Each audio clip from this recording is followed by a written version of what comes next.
Joining us now to provide insights on budget insertions and related matters is former presidential spokesperson Attorney Edwin Lasierda. Attorney, thank you for joining us. Hi, good morning, Angela, good morning. Nice All to right. be, first time to be in your program. Yes. Good to have Well, you. finally, it's good to have you, and we'd like to pick your brains about certain issues, Attorney. Let's start off with insertions. Ang dami kasing interpretation from different people, whether it's good, it's bad, it's part of the amendment, it's not. Could you explain to us, based po sa experience nyo, ano po talaga ang insertions? Just for a context, the problem there is the senators themselves loosely use amendments and insertions very interchangeably. Yes. Right. So, but technically, when you under the Constitution, there's only when there's a budget presented, elevated to that the budget comes from the House and if you approved it, it goes up to the Senate for their concurrence or amendments. That's where the power of the senators is to really review the budget from the House. Either they approve it or they amend, because there's a perspective from the Senate different from the House. That's why they have the power to amend the provisions in the approved by the House. The problem there is when you say amendment, anything that is amended by the House, by the Senate, in plenary, in committees, there's what we call institutional amendments. Those are all amendments in the open, Right. because we're supposed to be transparent and all that. So when you do that, that's what the proper term is called, amendments. Now, if it is approved by the Senate, so there are two versions now. There's a House version and there is a Senate version. That's right. Now, it goes to the bicameral conference committee, because that or what we call BICAM, they're the ones responsible to reconcile the two versions. You see, there will be disagreeing provisions there, and they have to reconcile it for the final sign up. And if that is approved, it is given to the president. The problem there but before that, in the BICAM committee, what happens is, so both houses, there are representatives from the House, there are representatives from the Senate. They will discuss, what are the provisions that we disagree? How do we reconcile? That's a valid power given to the BICAM committee to reconcile. What is not allowed and what is not in the rules are what we call insertions. You cannot insert any provision, any project, anything that has not been found in either of the versions. So you cannot add something there or amend something there, which was never there in the first place. So yung tinatawag na insertions, you insert something which was not found in the original version of the House, which was not found in the version of the Senate. Those are what we call insertions or BICAM insertions. That's where all these illegalities come in. That's why when Risa was being attacked, that you're claiming that you don't have insertions, but you have insertions of 3 billion. And Risa explained, these are 3 billion. Amendments. These are all amendments that went through the process. The insertions, sila lang nag-uusap. There are no notes, there are no records. Those projects or those insertions suddenly just popped up. Yes. So there's no paper trail, there's no recording. That's why it's irregular, it's illegal, because you're not supposed to do that. Right. The only rule of the BICAM is to reconcile the provisions. Hey, attorney, kasi several lawmakers have, mga iba dinidikit nila yung insertions amendments, yung mga iba sinasabi nila separate altogether. But also there are some senators who say na even the insertions itself, apart from the amendments, technically they are not really illegal.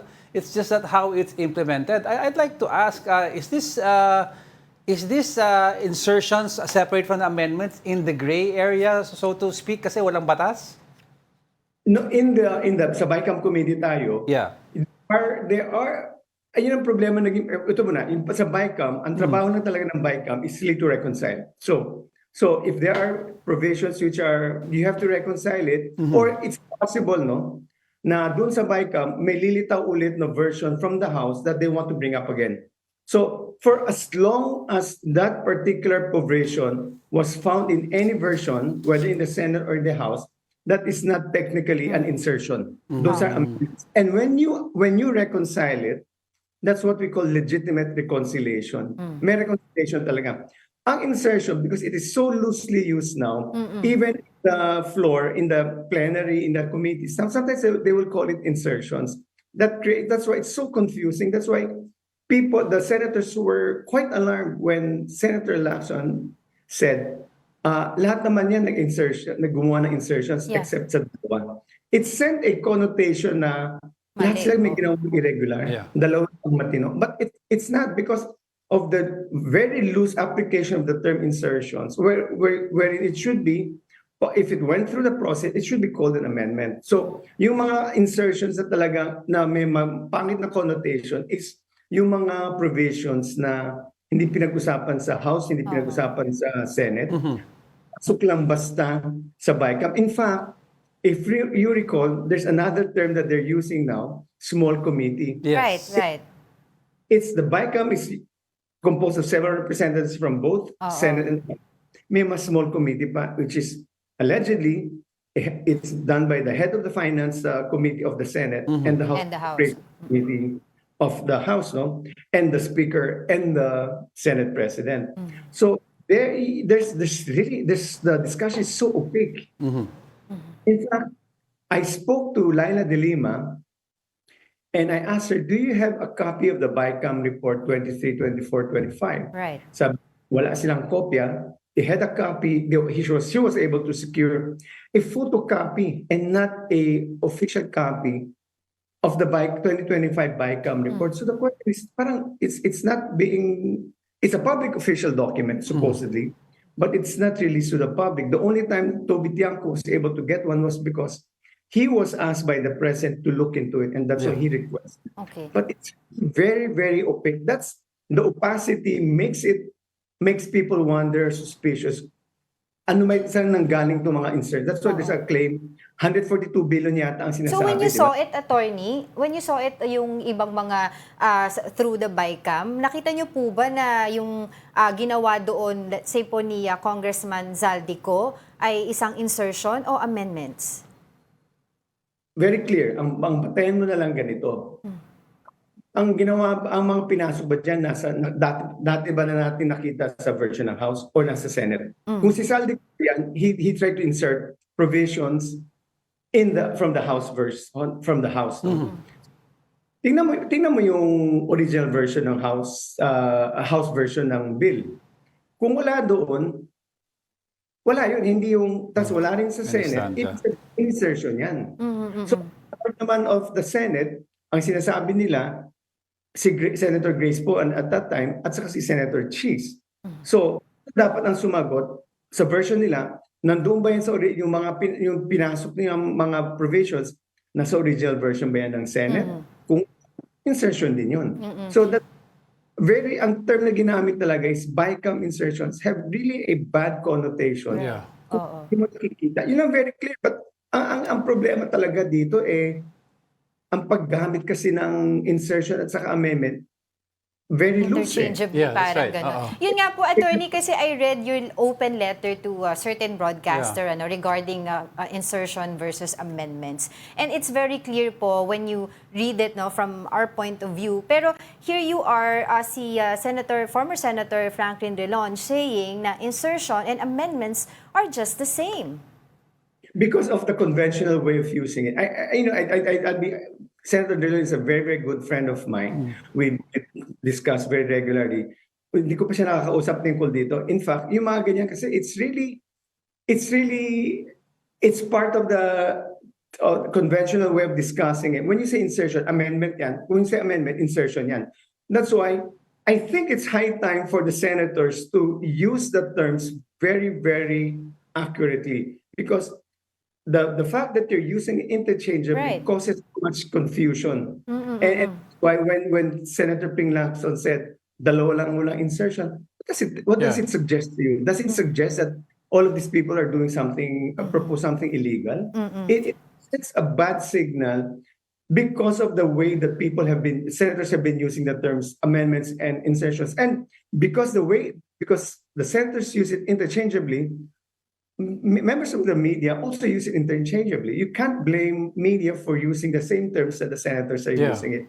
And that's why there has to be a discipline from among the senators that when you're proposing something in the open, in the plenary, in the committees, let's term it properly as Amendments. Oo. amendment. When in the BICAM, if it's also if the versions that you're proposing to reconcile are there, those are legitimate reconciliations, those are amendments, walang problema yan. But when you're proposing something which was not found in the original version of the House, which was not found in the version of the Senate, then that should be technically called BICAM insertions. And actually, oo. Yeah, Attorney, with what you've explained now, with the assumption of regularity, whether insertion or amendment or whoever's interpretation, let's say nakalusot na yung budget, it's already passed. Anong safeguards then meron within Congress, out of Congress, within the executive to ensure na itong projects are fully implemented properly? Because are there mechanisms na para matatrack mo ito? Kasi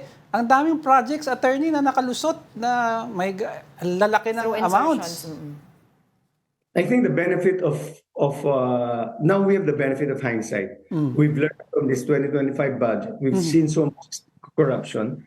They have made a move to make it transparent. So from before it even leaves the Senate or the House, there's a BICAM report. Show it and let's go through it. Are any of the provisions here not found in the original version of either House or Senate, or any projects that were proposed found in the Senate or the House? That's already a BICAM. Let's take it out because the BICAM committee has no power. The only power they have is to reconcile the provisions in both versions. Pag wala dun sa original version ng House or the Senate, dapat hindi natatanggapin yan. That's on the level of the BICAM. No? And then the senators and the congressmen will have to approve the BICAM report. Then they go through it kung may nakalusot. Ayusin natin. Yeah. Now, let's say may nakalusot pa rin. Then it goes up to the president for signing. He has a final veto power because unlike any other legislative bills or laws, bills that deal with the budget have what we call items. The president can do a line item veto. So, kung nakalusot yan sa Senate, sa House, sa Congress, dapat ang DBM or yung staff ng presidente titingnan ulit at suriin at kung ang magsasuggest ng mga may veto. In our case, in our time, I remember that President Benigno Aquino was very, very strict. Yeah. He would go through it and he would always have line item vetoes. Oo. All right, yun nga no, pinag-uusapan natin, attorney, the trouble begins not with the art of inserting but what happens after the funds are allocated, no. Even si Senator Jinggoy, when I was able to talk to him, yun ang sinabi niya eh. So the question here, attorney, should we abolish insertion? I'm talking about the insertion that you interpreted, ha. Should it be abolished or kailangan i-cleanse lang yung system? Angela, it should not be allowed. They should be very, very clear of the parameters of the power of the BICAM, but it has been abused over the years. Di ba? Alam natin na nangyayari na yan noon kaya panahon ni Pangulong Duterte, doon umusbong itong malalaking mga flood control projects na yan. Alam na nila yan. So talagang dapat hindi pinapayagan yan at dapat maging conscious ang mga senador na huwag natin payagan ng BICAM insertions. Now, doon na sa pag nakalusot pa rin kay Presidente yan, ano na yan? Sa implementation, problemang malaki na yan. Dahil you're not supposed to, senators and congressmen are not supposed to involve themselves in those projects. Opo. That's right. Ang kwento nga nila, di ba, Angela, na may kakuntsaba ng contractor, yung mga ganun. So, it's very unfortunate. But those things, pag mainam na ang pagpasa ng batas, bantay naman dapat ng executive branch, lalo ng DPWH, na walang conspiracy na kumita ang mga mambabatas. The DPWH officials, they are the most attracted to temptation talaga kasi silang district engineers have their own cap, no? They have 150 million projects peso projects na ina-approve nila. Regional is a higher and force central. So yun talaga dapat matiyagin talaga ng taong bayan. And everything should be transparent. Actually, the DPWH, meron yun, nandun yun. But when we talk about accountability, ang dami natin pinag-uusapan dito, attorney, tingin niyo po ba meron ding responsibilidad, may accountability na hindi po tinignan ng maayos sa may mga insertions pala along the way, especially itong 2025 budget from the DBM and of course, nung pinirmahan ng presidente? yung talagang, alam mo kasi ang problema, can I just Opo. digress a bit?